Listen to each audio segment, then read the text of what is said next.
오늘 말씀 제목은 내 육체가 못 박힌 십자가입니다. 내 육체가 못 박힌 십자가. 아마 여러분은 오늘 말씀 보면서 그런 생각을 하셨을 거예요. 이거 지난주에 우리가 읽고 들은 말씀인데 오늘 또 하나보다. 네, 지난주에 설교를 했는데 영 마음에 안 들어요, 제가. 그리고 주제를 충분히 해드리지 못했다. 이제 그런 생각이 들어서 오늘 다시 한번 이 말씀으로 전해야 되겠다. 그래서 지난주 했는데 목사님 정신을 놔가지고 또 한 거 아니고 지난주에 한 것이 주제를 충분히 전달하지 못한 것 같아서 오늘 다시 말씀을 드립니다. 내 육체가 못 박힌 십자가. 여러분, 십자가는 기독교의 상징이죠. 심볼입니다. 어떤 사람이 십자가 모양의 목걸이를 하고 있으면 우리는 저 사람은 기독교인이로구나 하는 이런 생각이 들죠. 십자가는 기독교의 상징입니다.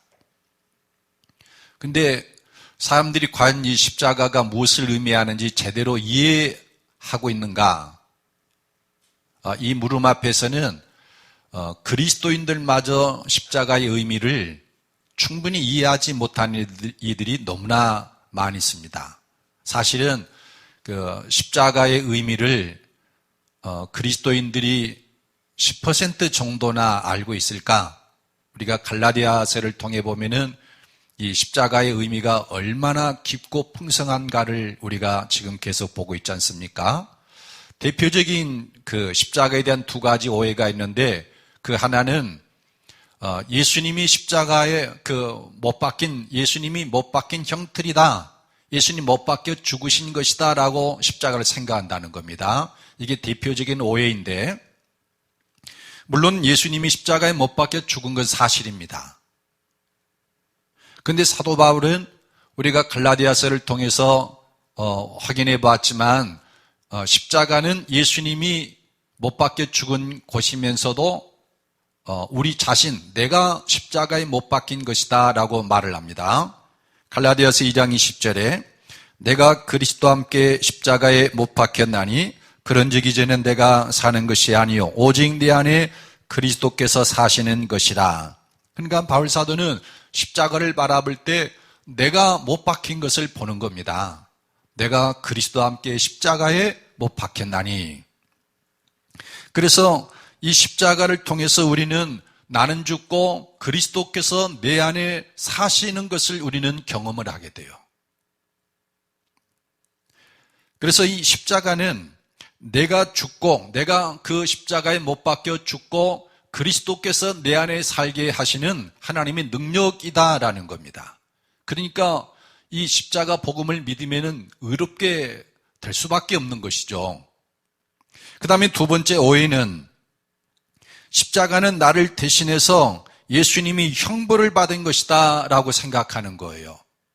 아마 이것이 십자가에 대해서 오해하고 있다라고 생각을 하면은 아마 다들 펄쩍 뛸 거예요. 그게 오해라고요? 십자가는 예수님이 내 죄를 대신 예수님이 그 십자가에 못 박혀서 나 대신 형벌을 받은 거 아닙니까? 이건 기독교 핵심 교리거든요. 그래서 이 교리에 입각해서 교회는 오늘날 이렇게 믿죠. 나는 죄인이고 내 속에는 여전히 죄가 있지만 예수님의 공로로 죄사함 받고 값없이 의롭다함을 받아서 예수님이 나는 구원받을 것이다. 그런데 예수님이 내 죄를 지고 대신 십자가에서 형벌을 받았다라는 성경의 근거는 어느 곳에도 없어요. 대신 사도 바울은 이렇게 말합니다. 오늘 본문 5장 24절에 그리스도 예수의 사람들은 육체와 함께 그 정욕과 탐심을 십자가에 못 박았느니라. 십자가는 내 육체가 못 박히는 곳이에요. 육체가 못 박히니 육체 안에 있는 정욕과 탐심도 십자가에 못 박히는 것이 되는 거죠. 그래서 우리는 육체 안에 있는 정욕과 탐심을 따라 살면서 정욕과 탐심으로 인해서 죄 짓는 삶에서 이제는 완전히 끝장나고 그 삶에서 벗어날 수 있다는 겁니다. 십자가는 우리를 새롭게 하는 것이지 내가 지은 죄를 지고 예수님이 대신 형벌을 받는 그런 장소가 아니에요. 내 정욕과 탐심이 못 박혀서 다시는 죄 가운데 살지 않도록 하는 것이 예수 그리스도의 십자가다라는 겁니다. 지난 IT 집회를 이제 앞두고 우리가 이제 목요일부터 집회가 시작되는데 수요일 날 도착을 해서 제가 현지 선교사님과 통역을 맡은 그 두 목사님을 좀 보자고 그래서 사전 브리핑을 했습니다. 한 분은 이제 IT어가 이제 크레올어인데 그것으로 통역하는 분이 있고 IT 주민들이 거의 70% 이상이 프랑스어를 하기 때문에 한 분은 프랑스어로 통역하는 분인데, 그러니까 선교사님과 이 두 목사님과 이제 모임을 가지면서 제가 전하는 복음이 이런 것입니다. 십자가에서 우리 죄의 종로란 옛사람이 그리스도와 함께 죽고 그리스도의 부활의 연합에서 우리가 하나님을 향해서 산자가 되고 선한 일을 하는 사람으로 새로 지음받는 것이 됩니다. 그러면서 성경의 여러 구절을 통해서 그것을 쭉 말씀을 했어요. 이분들에게는 처음 듣는 것이고 충격인 거죠. 통역을 하다가 마음이 걸리면 제대로 통역을 못할까봐, 확신 있게 못할까봐 미리 만나서 그렇게 이제 대화를 나눈 거죠. 그랬더니 한 분이 저기 이런 일을 제기합니다. 요한복음에 세례요한이 예수님 보고 보라 세상 죄를 지고 가는 하나님의 어린 양이로다 그랬지 않습니까? 그러니까 우리들의 죄를 예수님이 다 담당하고 우리의 죄가 예수님께 대한 전가되고, 그래서 예수님의 의가 우리에게 전가되어서 내 죄는 그러니까 예수님께 전가되고 예수님의 의가 내게 전가되어서 의롭다함을 받는 거 아닙니까? 그 요한복음 1장 29절을 근거로 얻게 하는 겁니다. 보라 세상 죄를 지고 하나님의 어린 양이로다. 마르틴 루터도 이 구절을 근거로 교한 저주의 교리를 작성을 했어요. 세상 죄를 지고 하나님의 어린 양이시기 때문에, 예수님이 세상 죄를 지고 하나님의 어린 양이기 때문에 내 죄를 예수님이 다 지고 가셨고, 그래서 예수님이 홀로 저주를 받아서 우리의 모든 죄값을 다 갚았다. 그래서 예수님의 의가 우리에게 전가됨으로 예수님 믿기만 하면은 나는 죄인일지라도 하나님 앞에 의롭다를 받는다, 이런 교리를 만들어 간 거예요. 이 요한복음 1장 29절 세상 죄를 지고 하나님의 어린 양이로다, 이 구절을 인용을 해서. 그래서 제가 재차 질문을 했습니다. 목사님, 구약 성경에 사람의 죄를 대신 지고 가는 어린 양이 있었습니까? 그런 질문을 했어요. 아마 그분은 그런 질문 앞에 처음 들어본 질문이겠죠. 그런데 성경을 잘 아는 분들하고는 대화가 쉬워요. 근데 성경을 모르고 자기 나름의 들은 것을 교례화해야지 이게 진리라고 믿는 사람의 대화는 굉장히 어려워요. 근데 그 목사님이 외국에서 유학도 하시면서 성경을 깊이 이렇게 묵상하고 연구한 분이라 제가 그 하는 질문의 의도를 금방 알아차린 거예요. 머뭇거리더니. 왜 머뭇거렸냐면은 구약에 그 사람들이 죄를 지으면은 속죄제를 드리지 않습니까? 그런데 속죄제를 어떤 식으로 드리냐면은 양을 끌어다가 성전 문, 회막 문 앞에서 안수를 하는 거예요. 왜 안수하는지에 대해서는 이유는 안 나있지만 사람들은 우리 이제 그 사람의 죄 지은 죄가 이 사람한테 전가된다라는 그렇게 해석을 하죠. 성경에는 그런 말이 없지만. 그런데 이 양을 회막문에서 안수를 하고 나면 곧바로 죽이는 거예요. 그러니까 세상 죄를 지고 가는 이란 말이 없는 거예요. 이분은 그걸 금방 알아챈 거예요. 그리고 한참 머뭇거리다가 아사셀 양이 있지 않습니까? 그러는 거예요.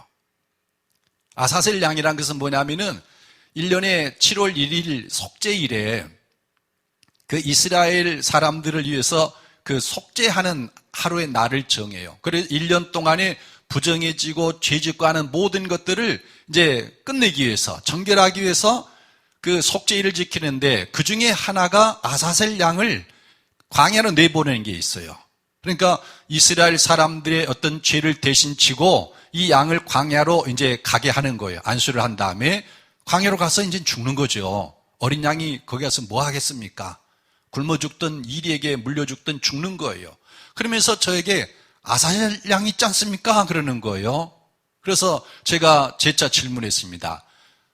아사셀 양이 있죠. 세상죄를 지고 하나님의 어린 양이다라는 그 아사셀 양을 염두에 둔 거겠죠. 그런데 제가 질문했어요.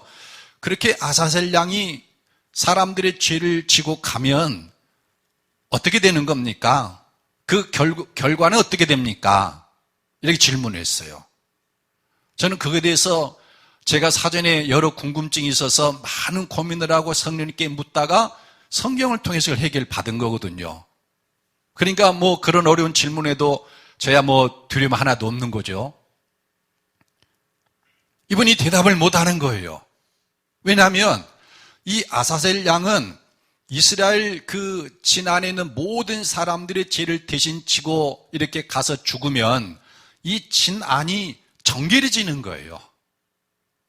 사람들 안에 있는 죄든 사람들 사이에 있는 죄든 그 안에 있는 모든 죄와 부정한 것들이 이 아사셀 양이 지고 감으로써 여기는 정결해지는 겁니다. 그러니까 죄도 없고 못도 없고 깨끗하게 살게 되는 거예요. 그러니까 하나님의 임재가 가능해지는 거죠.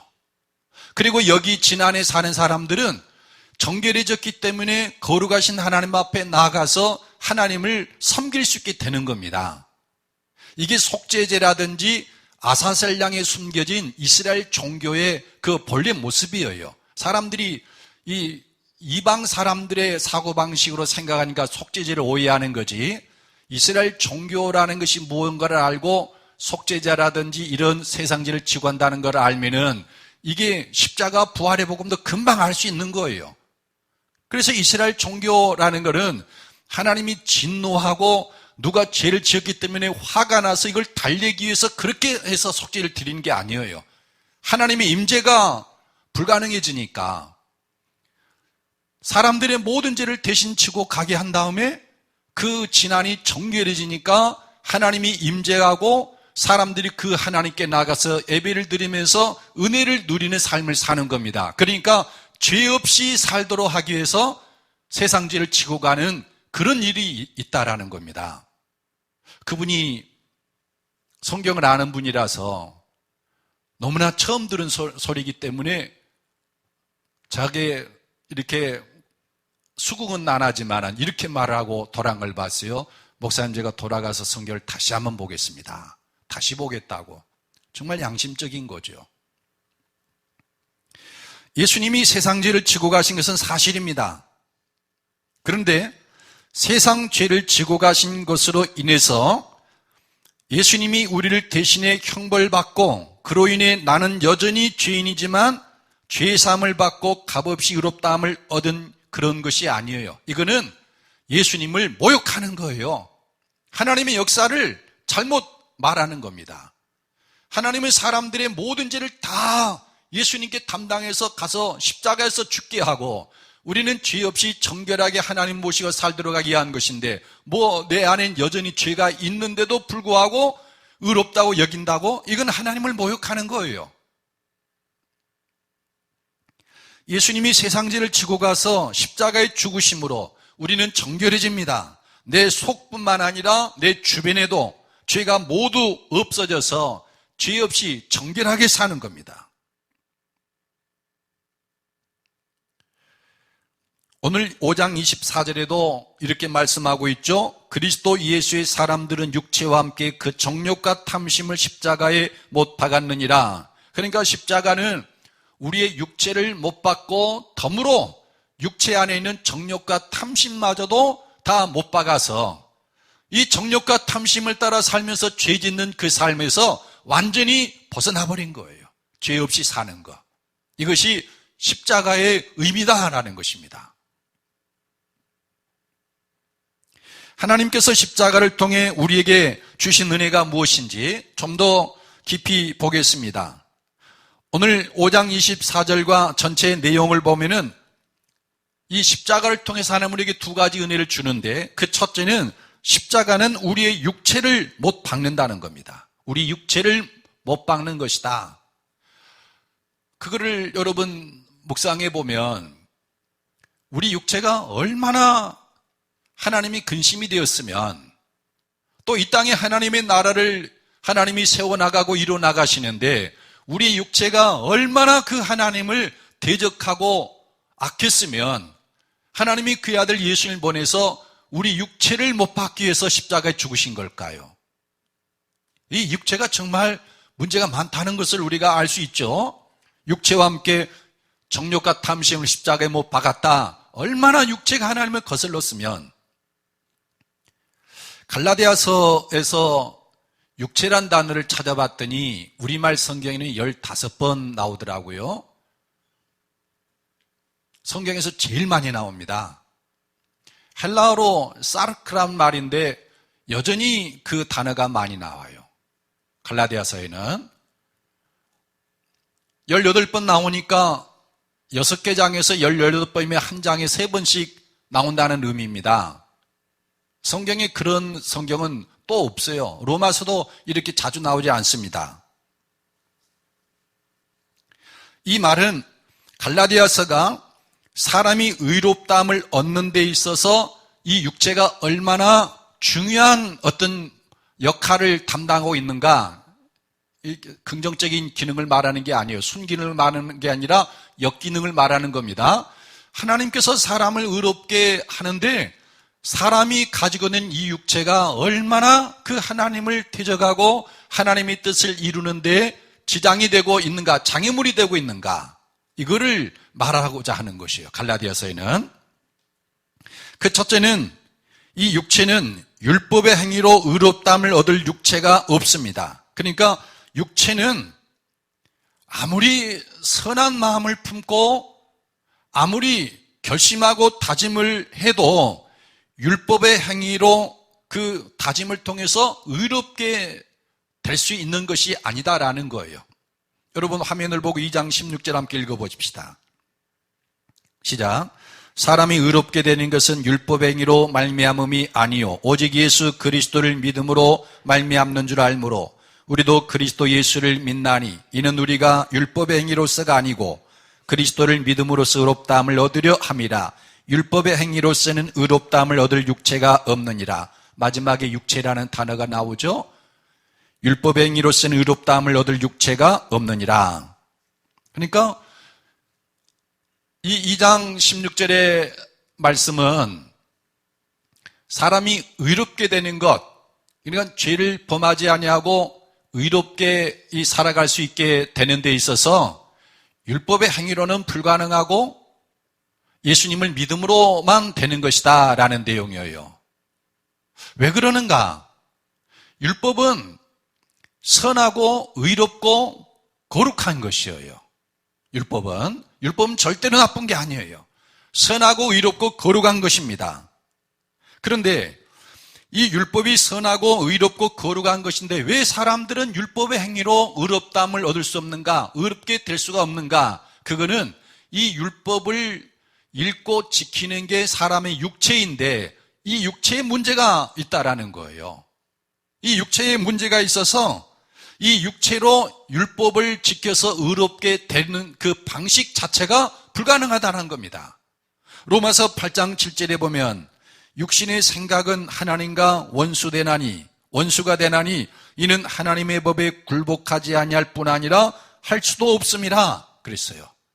이 육체는 항상 하나님이 뭔가 하고자 하는 일하고 하나님이 하시려고 하는 것하고 반대쪽으로만 간다는 거예요. 하나님과 항상 원수가 된다는 거예요. 이 육체라는 것은 하나님의 법에 굴복하지 아니할 뿐만 아니라 할 수도 없다는 거예요. 그러니까 이 육체라는 것은 하나님의 법에 굴복하지 않아요. 의도하는 거죠. 근데 하나님의 법에 굴복하려고 의도해도 할 수 없어요. 능력이 안 돼요. 이 육체라는 게. 그래서 이 십자가는 이 육체를 못 박습니다. 그래서 육체의 노력으로 율법을 지켜 의롭다함을 얻고자 하는 신앙체계 자체를 완전히 무너뜨려 버려요. 자기의 육체로 하나님의 말씀대로 살아서 하나님 보시기에 의롭다함을 얻으려 하는 이 신앙 체계를 다 무너뜨려 버린다는 겁니다. 육체를 십자가에 못 박아버리니까. 그래서 예수님을 믿는 사람들은 다른 방식으로 신앙생활을 해야 됩니다. 그게 오늘 본문 말씀에 보니까 성령을 따라 행하라 그러는 거죠. 근데도 오늘날 많은 사람들이 자기 노력과 다짐으로 바르게 살려고 예를 쓰는 거예요. 이거는 첫 번부터 잘못된 거예요. 왜냐하면 육체를 의지하니까. 이게 육체의 특성이라는 겁니다. 그 다음에 오늘 여러분 5장 16절로 18절 함께 읽어보십시다. 육체가 어떠한지. 시작. 내가 이르노니 너희는 성령을 따라 행하라. 그리하면 육체의 욕심을 이루지 아니하리라. 육체의 소욕은 성령을 거스르고 성령은 육체를 거스르나니 이 둘이 서로 대적함으로 너희가 원하는 것을 하지 못하게 하려 함이니라. 너희가 만일 성령이 인도하시는 바가 되면 율법 아래 있지 아니하리라. 아멘. 여기 보니까 육체라는 단어와 성령이라는 단어가 계속 대조가 돼서 나오고 있죠. 사람 안에는, 그러니까 그리스도인들 안에는 이 육체와 성령의 싸움이 있다라는 겁니다. 이게 영적 싸움이죠. 그리스도인이 아닌 사람은 싸움이 없어요. 이 영적 싸움이 뭔 줄도 모릅니다. 왜냐하면은 일방적으로 육체만 따라 사니까 싸워야 될 필요도 없는 거예요. 근데 예수님을 믿고 성령님이 그 안에 임하게 되면 그때부터는 싸움이 시작돼요. 육체는 정욕과 탐심을 따라 행하려고 하고 성령은 하나님을 따라 행하려고 합니다. 그래서 이 영적 싸움이 없으면 그리스도인이 아니든가, 여러분이 교회 다녀도 이 영적 싸움을 못 느낀다고 하면은 아직 진짜 그리스도인이 못됐다는 의미일 수도 있어요.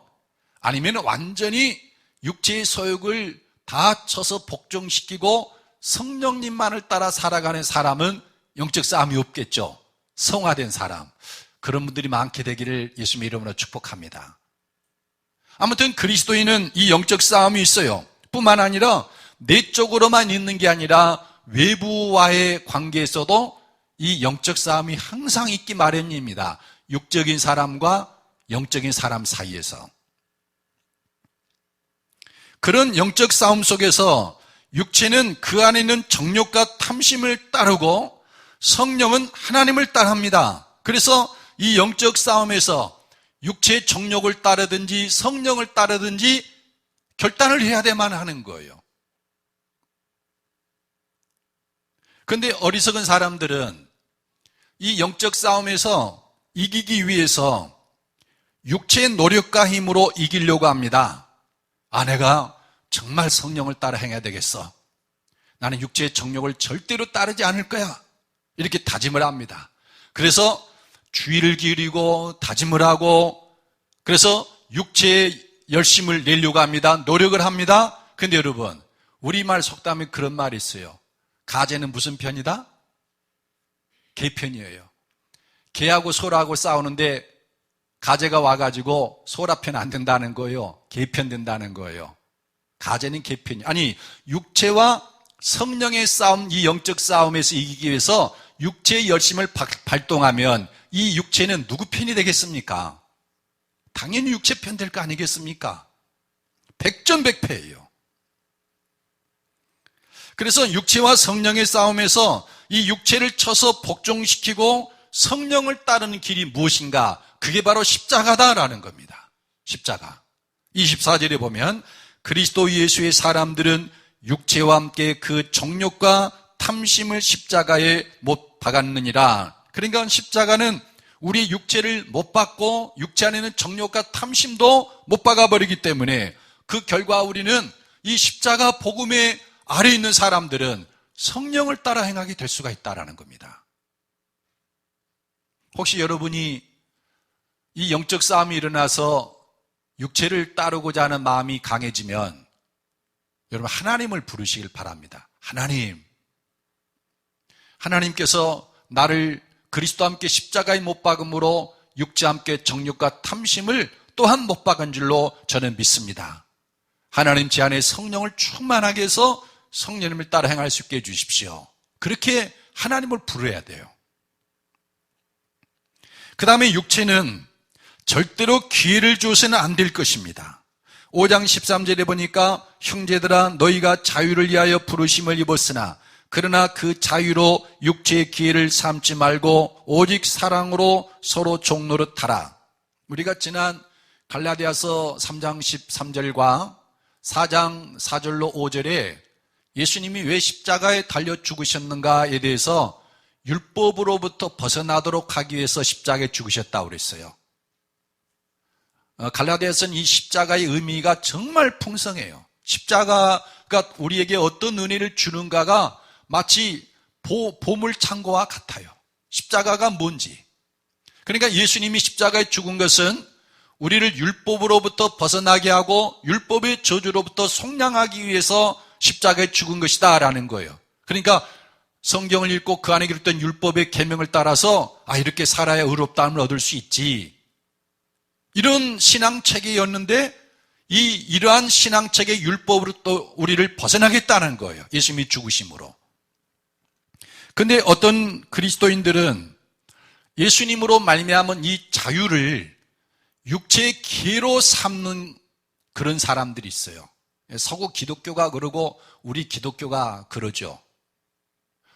제가 저번에 어떤 분으로부터 들은 적이 있는데 그런 말을 하는 거예요. 서울에서 이사 온 어떤 사모님이 운전을 이렇게 하다가 신호등이 빨간 걸로 바뀌어졌다고 그럽니다. 저도 사실 빨간 불이 있을 때 가끔 지나가기도 하는데 그런데 이제 그게 이제 중요한 게 아니고 신호등이 빨간 불로 바뀌었는데 그냥 지나가면서 예수 보혈하더라는 거예요. 그러니까 법을 어겨서 나는 죄를 지었지만 예수 보혈로 덮으니까 하나님 앞에서는 죄가 성립이 안 된다라는 거예요. 이 십자가를 정말 오해한 거예요. 그거는 예수님이 주신 그 자유를 육체의 기회로 삼는 매우 악한 행동이에요. 우리는 그러면 어떻게 될 것인가? 예수님이 우리에게 주신 이 자유를 육체의 기회로 삼지 말고 성령을 따르는 대로 활용을 해야 됩니다. 예수님의 목적이 그겁니다. 십자가에 죽으신 목적이. 여러분 19절로 21절 읽어보겠습니다. 우리가 예수님이 주신 자유를 가지고 육체의 기회를 삼지 않아야 되는데 왜 육체의 기회로 삼지 말아야 되는가? 19절로 21절 함께 읽겠습니다. 시작. 육체의 일은 분명하니 곧 음행과 더러운 것과 호색과 우상 숭배와 주술과 원수 맺는 것과 분쟁과 시기와 분냄과 당 짓는 것과 분열함과 이단과 투기와 술 취함과 방탕함과 또 그와 같은 것들이라. 전에 너희에게 경계한 것 같이 경계하노니 이런 일을 하는 자들은 하나님의 나라를 유업으로 받지 못할 것이요. 그러니까 그리스도께서 주신 자유를 왜 육체의 기회로 삼지 못하도록 해야 되는가? 이 육체의 특성 때문이다라는 거죠. 육체의 일은 분명하다. 지난주에도 말씀드렸지만 이 분명하다는 헬라어 단어는 파네로스입니다. 파네로스라는 그 단어는 안에 있는 것이 겉으로 이렇게 드러나는 거예요. 그러니까 사람이 육체로 살면 그거 안 봐도 다 안다라는 거예요. 그가 어떻게 살아갈지 그냥 답이 다 이미 나와 있다는 겁니다. 사람이 육체를 기본으로 살면 성적으로 문란해집니다.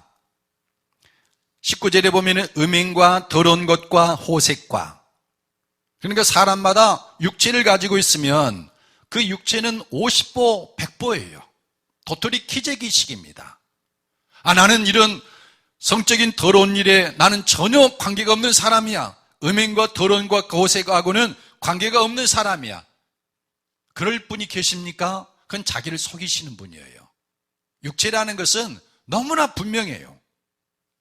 가만히 두면 음행과 더러운 것과 호색으로 자연스럽게 굴러가게 돼 있어요. 이 육체라는 거는. 그리고 이 육체는 하나님의 진노를 유발합니다. 20절에 보면 우상 숭배와 주술과, 그러니까 이 육체는 너무나 하는 일이 분명해서 가만히 두면은 우상을 숭배하게 되고 주술에 빠져든다라는 거예요. 사무엘상 15장을 보면 이 우상 숭배와 주술이 얼마나 하나님을 노엽게 하는가를 보여줘요. 사울이라는 사람이 이스라엘의 첫 번째 왕이었는데 이 사울이 하나님께로부터 버림을 받는 내용이 15장에 나옵니다. 사무엘상 15장에 15장 23절에 보면은 이는 거여가는 것은 점치는 죄와 같고 완고한 것은 사신 우상에게 절하는 죄와 같음이라. 왕이 여호와의 말씀을 버렸으므로 여호와께서도 왕을 버려 왕이 되지 못하게 하셨나이다. 그러니까 사울이라는 사람이 하나님의 말씀을 순종하지 않았기 때문에 버림을 받는데 그 하나님 말씀을 듣지 않는 것이 어떤 죄와 같은가에 대해서 거역하는 것은 점치는 죄와 같고 주술과 같은 거죠. 완고한 것은 사신 우상에게 절하는 죄와 같음이라. 그러니까 하나님의 노를 격발하는 것 중에 죽어있는 그 우상을 숭배하는 것과 점치는 것이나 주술을 하는 것을 하나님이 그토록 노여워하는데 하나님 말씀을 순종하지 아니하고 거역하는 것이 마치 그와 같다라는 거예요. 여러분 주변에는 여러분이 예수님 믿는 것을 죽기 살기로 싫어하고 이렇게 박해하는 분들이 있습니다. 근데 그분들의 모습을 보십시오. 거의 대부분이 우상 숭배에 빠지고 점이나 주술에 빠져요. 아니, 자기는 자기 주변에 있는 사람이 예수님 믿고 하나님 섬기는 것을 미워하면서 왜 자기는 우상 숭배라고 주술을 빠집니까? 이게 육체의 특성이라는 것입니다. 뿐만 아니라 이 육체는 인간관계를 파괴합니다. 원수 맺는 것과 분쟁과 시기와 분냄과 당짓는 것과 분열남과 이단과 투기와, 그러니까 육체를 따라 사는 사람들은 이런 일들이 나타나서 사람과 사람 사이의 관계를 파괴한다는 거예요. 근데 여러분, 성령을 따라 사는 사람은 사람과 사람 사이를 화목하게 만들어요. 마태복음 5장 9절에 보면은 화평하게 하는 자는 복이 있나니 그들이 하나님의 아들이라 일컬음을 받을 것이요.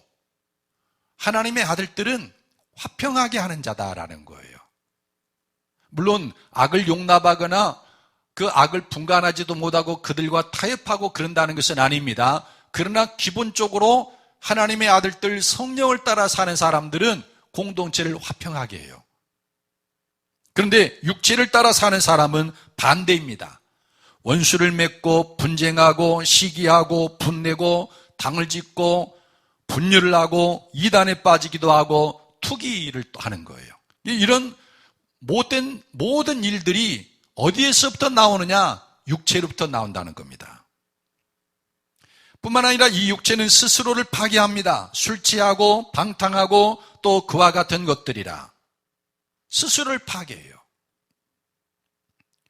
어떤 분은 이렇게 말할 수 있을 수도 있습니다. 저는 성령의 인도하심을 따라 살고 싶습니다. 그런데 잘 안 됩니다.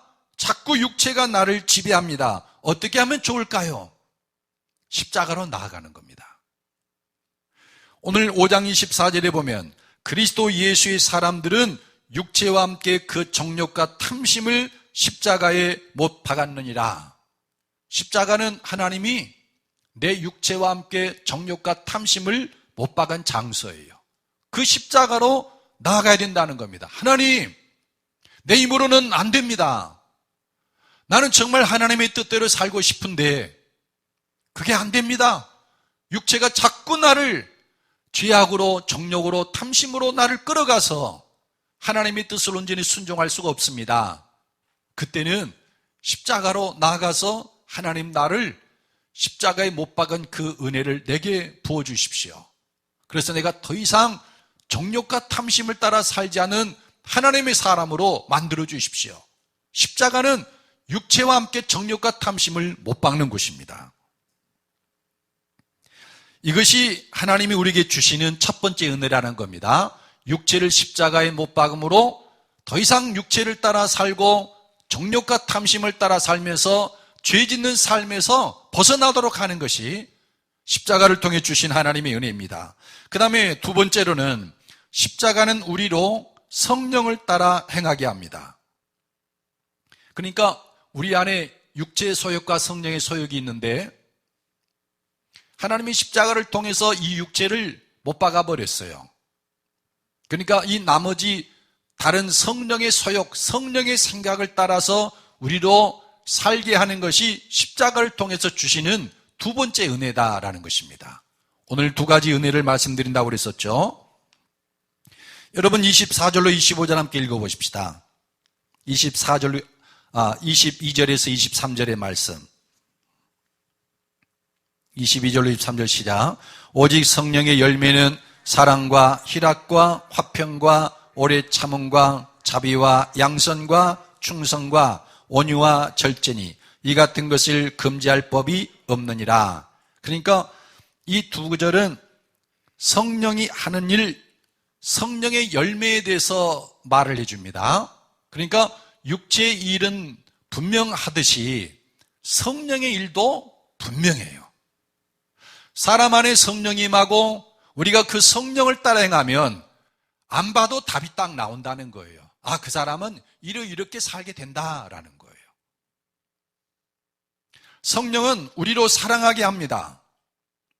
성령의 첫 번째 열매가 사랑입니다. 성령이 우리 안에 거하시고 우리가 성령님과 연합을 하면 그 성령님은 우리를 통해서 반드시 맺는 열매가 있는데 사랑의 열매다라는 겁니다. 그러니까 성령 충만한 사람이 누군가와 원수를 맺고 그냥 미워하고 그렇게 살면은 본인 스스로가 괴로워요. 그래서 회개하고 하나님의 사랑을 구합니다. 성령은 희락을 가져옵니다. 이 희락, 그러니까 세상이 복잡하고 힘들어도 성령을 따라 행하는 사람은 하나님과의 그 사귐을 통해서 성령이 부어주시는 이 희락을 누릴 수 있다는 겁니다. 기쁨이죠.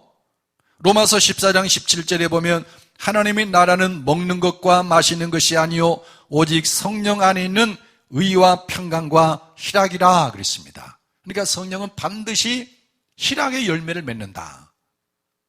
그러니까 그리스도인이 세상에 대해서 불안하고 전전긍긍하고 우울함에 빠져 있고 부정적인 생각을 갖는 것은 그건 성령의 주시는 생각이 아니에요. 성령은 자기 자신의 삶에서도 인정하고 사랑하게 하고 그리고 기뻐하게 만들어가는 겁니다. 그리고 성령은 화평하게 합니다. 원수를 맺고 당을 짓고 분쟁하고 시기하던 그 관계를 성령은 허물고 그 공동체의 사람과 사람과의 사이를 화평하게 합니다. 이 화평은 다양한 사람들이 모여 있을 때 그 서로 다른 사람들이 조화를 이룸으로써 누리는 풍성함을 의미해요. 일방적으로 그냥 제압을 해서 통일하는 그런 화평이 아니라 서로 다른 사람들이 성령 안에서 조화를 이룸으로 더 오히려 풍성함을 누리게 하는 것이 이 화평의 열매라는 것입니다. 성령은 화평을 열매를 맺습니다. 또 성령은 오래 참습니다. 마음이 들지 않는 사람이 있어도 또 내게 원치 않는 상황에 빠져 있어도 그걸로 인해서 낙심하고 원망하고 불평하는 것이 아니라 오래 참아요. 그러면서 기다리고 하나님이 간섭해서 행하실 일들을 소망 중에 바라보게 합니다. 오래 참음. 그리고 성령은 자비를 나타나게 합니다. 지난번에도 말씀드렸지만 자비라는 헬라어는 크리스토테스,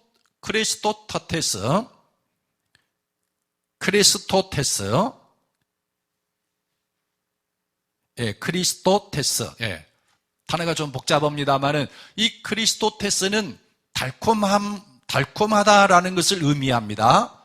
그러니까 사람이 이렇게 매력적으로 아주 달콤한 그런 사람으로 만들어 간다는 거예요. 상대방에게 쓰디쓴 어떤 것을 끼치는 사람이 아니라 매력을 끼치고 아주 달콤하게 사람들 사이에 대하게 하는 그런 자비.